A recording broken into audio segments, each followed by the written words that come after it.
And we've got the third part of our item today. It's the rail trail overview that the project team has undertaken. And what we're doing is in coordination with the County of Santa Cruz and the City of Santa Cruz design teams for the various segments of the rail trail being developed by those partner agencies. We're looking for opportunities to maximize the use of the rail corridor for both rail and trail.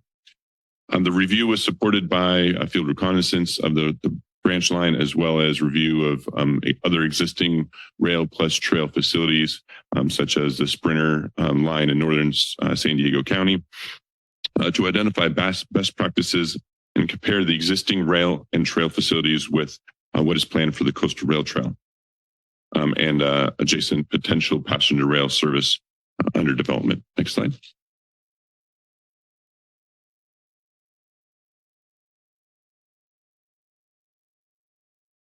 So what we've done is look at the existing designs and the existing corridor with a focus of optimizing the use of the corridor in the right-of-way, particularly in areas of constrained corridor width, which we have several on the branch line. And the goal of the effort is to look for ways to integrate both the rail and the trail in the corridor, both facilities in such a way that would enable a phased implementation of both facilities and minimize cost. Next slide.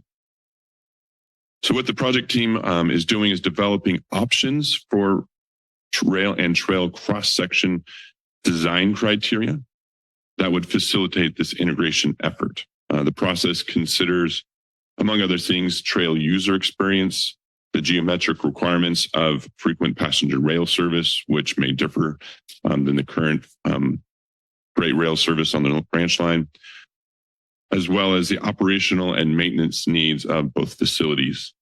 And the project team plans to present cross-sectional design criteria options for the Commission's consideration at a future meeting to address these factors.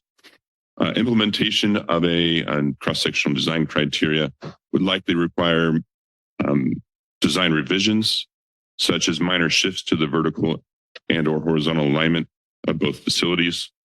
Such an example concept is on the screen right now, where we could fit a rail and trail of both facilities in a 35-foot right-of-way. This is just a concept, not meant to be indicative of what would be coming at a future meeting.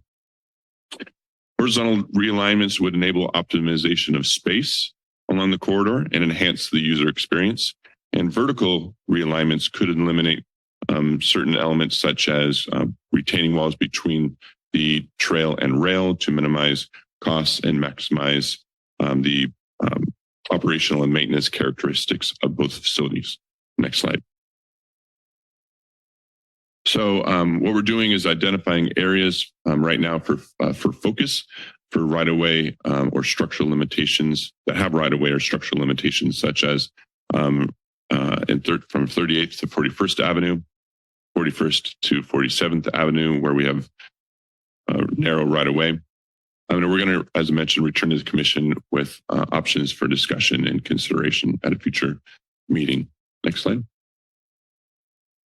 Also, we've identified that developing railroad setback standards for outside of the railroad right-of-way would have benefits. Standards could provide local jurisdictions planning departments with guidance when reviewing building and development permits. Adopting setbacks could result, this would be something that we could recommend to the different partner agencies, that adoption of setbacks could result in less right-of-way conflicts for the project or other facilities in the corridor. Next slide. And we're almost at the end. So future updates on the project, we're coming back to your Commission with criteria for rail and trail cross-sections, as I mentioned. And then later we're going to come to your Commission with a discussion for vehicle types for the project that are being considered and the different pros and cons of those vehicles. Next slide. And that brings us to the end. Thank you for bearing with us on that item. We are here, both myself and the other RTC staff and our consultants if you have any questions. Thank you. I appreciate that. Quickly, if you could the staff report mentions that we're providing direction today. Can you let me know, is that just direction by consensus or do you need a vote? I'm going to defer that to Sarah. I guess I'll jump in and say, we will do whatever you do, however you tell us to do it.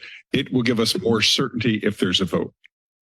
Okay. And can you say just in plain language for the sake of having it in the record, what does a no vote mean and what does a yes vote mean?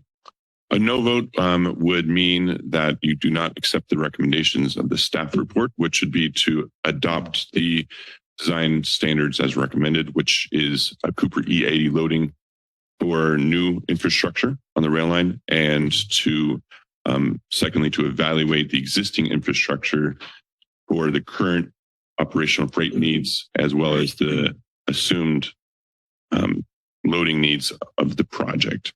So in that scenario, we're proposing to adopt that standard, look at what the capacity of each bridge is, compare it against what we know and anticipate the demands being, and then design to that level for the existing infrastructure.